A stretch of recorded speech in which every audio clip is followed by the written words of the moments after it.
up, YouTube? D4G here, banging out another video. Hey, today we got a Gas to Trash review for y'all.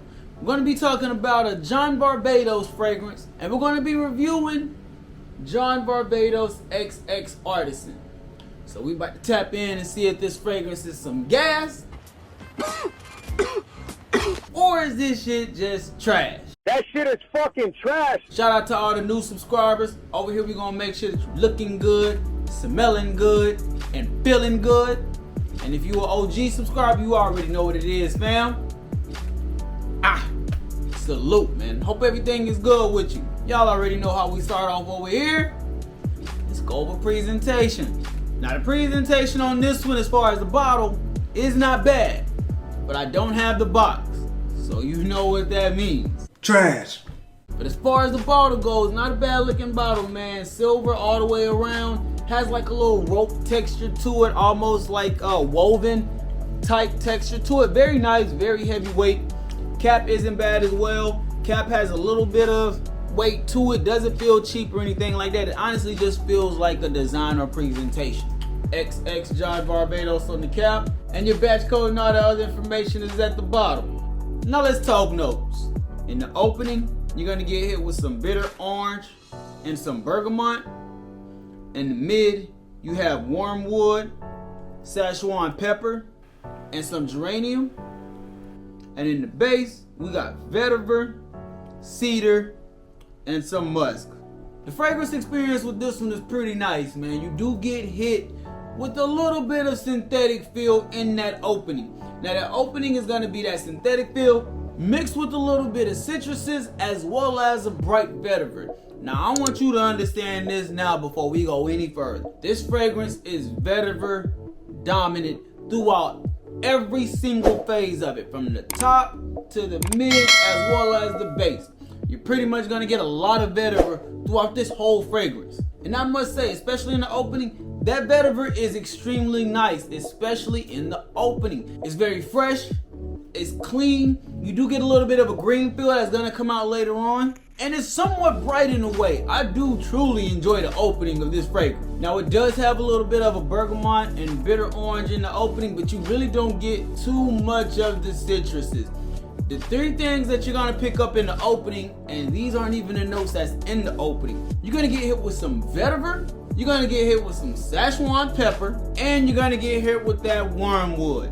Now that wormwood is gonna be what's giving you the green aspect from the fragrance, while the Szechuan pepper is gonna be the only spice that the fragrance has in it, but you do get a good amount of it throughout the opening as well as the mid. And once this fragrance starts to hit the dry down, it's gonna have a little bit of a woody musk feel. It's definitely gonna be more woods than musk, but understand this, fam. The vetiver, even in the dry down, is still gonna be the most dominant note throughout this fragrance. It's not a bad one. It's not one that I can see everybody just gravitating to, but for certain situations and things like that, it does have a purpose. Now that we talk that, let's go past method. Performance. Now the performance on this fragrance is nowhere near beast mode. This fragrance really isn't even average when it comes to performance. I've been getting around 5 to 6 hours when I wear this. Now that CRs that I get in this, it is great in that first hour. You're gonna have a beautiful scent trail as you're moving around wherever you're going when you're rocking this fragrance. But after that hour, it does dial back down a little bit. It doesn't really become a skin scent until around that 3 hour mark. So you still get a little bit of play throughout that 1 to 2 hour, 2.5. But once it hits that 3 hour, fam, you're gonna pick it up. Maybe some people in the conversation that you might be having, but it's not beast mode, it's not room filler.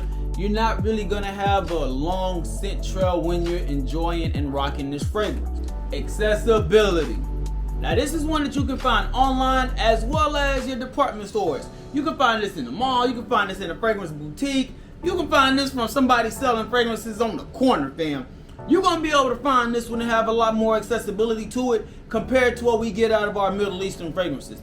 Now the one thing I will say is this fragrance is not BOB safe. So you definitely want to do your research and see if this is a fragrance that you're gonna be interested in, because when you find it, it's gonna be somewhere between that $55 to $65 price range. So personally, I would say make sure that the note breakdown is something that you can rock with. If you're not that big on vetiver dominant fragrances, you might not want to get this one, fam. If you're not into those classy fragrances, you might not want to get this one. If you're more of like somebody like me who's into those fun, outgoing, loud, in your face, overall a good time, fam, I'm gonna have to keep it a stack with you. This one ain't that. Scent profile. Now this is listed as the woody aromatic. They could have did something else outside of the woody because you only get the woody phase in the dry down, and it's not much that you're getting from it. It's just the cedar. It's not that much. But it is a lot of vetiver in here, so the aromatics does make sense. One other accord that I would say that we have to attest to, even though it's not too much, we definitely have to account for the spices that we get off, especially in that opening, because it does last from the opening as well as the mid. But the second one is going to be the citruses. The citruses is going to be coming from that bitter orange as well as the bergamot. Even though I said you don't get much of it, I'm telling you, those first 3 minutes, especially when that citrus is in the air, damn, I enjoy it. Situations. Bro, I'm gonna keep it a stack, man. This is the type of fragrance that I see myself wearing to work. Like if I'm going out walking around the mall, things like that, this isn't one that I'm gonna want to reach for. If I'm going out go-kart riding with Jaden, this ain't one that I want to reach for. If I'm going out on a date night with my lady, we could be doing something simple like going to the movies, or we could be going on a dinner date night to Fogo de Chao. It don't matter. This is not one that I'm gonna reach for. I just gotta keep it a stack. But when it comes to work, you know what I'm saying? Business-like situations, you know what Justin Timberlake say? I'll be on my suit and tie shit. This is that type of fragrance right there. Suit and tie it up, dress it up, make a great first impression. Business, for sure. But that's just me when it comes to the situations. You might be a little bit different. You might be okay with rocking the vetiver on an everyday basis, whether you're going to the mall, you might be going to freaking Chuck E. Cheese's, who knows? Some of y'all are okay with rocking the vetiver. Me, vetiver is a very situational smell for me. Overall, fam, I'ma go ahead and say that this is some gas. But I definitely am gonna add an asterisk to that.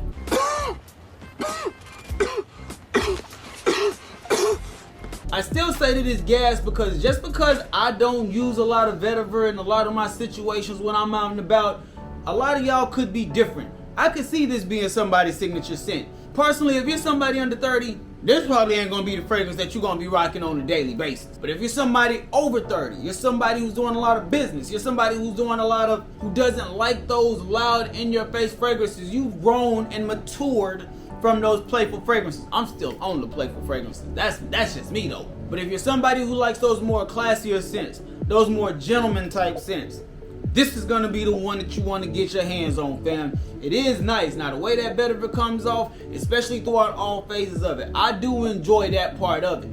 This is a nice vetiver that this fragrance gives off. It's just not something that I can see myself wanting to reach for outside of just a work-like situation or something business-like, to where I really can't go towards my playful Invictus, Paco Rabanne, Dolce & Gabbana style fragrances. The whole house of John Varvatos, outside of maybe one or two, is not one that's just for everybody. This is a select type of fragrance. This is not one that everybody just gravitates to. It's not mass appeal. Go to a John Varvatos store at your local mall and you will see what I'm talking about. Even their clothes are set for a certain profile. No hate, no shade whatsoever. But you can just tell that they cater towards a certain audience and they're cool with that. And that's what I respect about it. So yes, this fragrance is going to be some gas, even though it's not one that I would always reach for outside of business situations. This fragrance is still going to be some gas. But if you under 30, you might not think that. Just understand that, fam. But that's just my take on it, man. Let me know what y'all think down in the comment section. Did I get this one right? Do you have this in your collection? Does John Varvatos fragrances seem like they cater towards a certain crowd? Let me know down in the comment section what y'all think. Let's have a conversation. But with all that being said, we got to get up out of here. I hope y'all have a great day. I hope y'all have a phenomenal day. Stay on your square. Stay on your purpose. Don't let nobody take you off of it, fam. D4G, truly blessed. That's it. Whoa, great. Yes. We out. Greatness gang.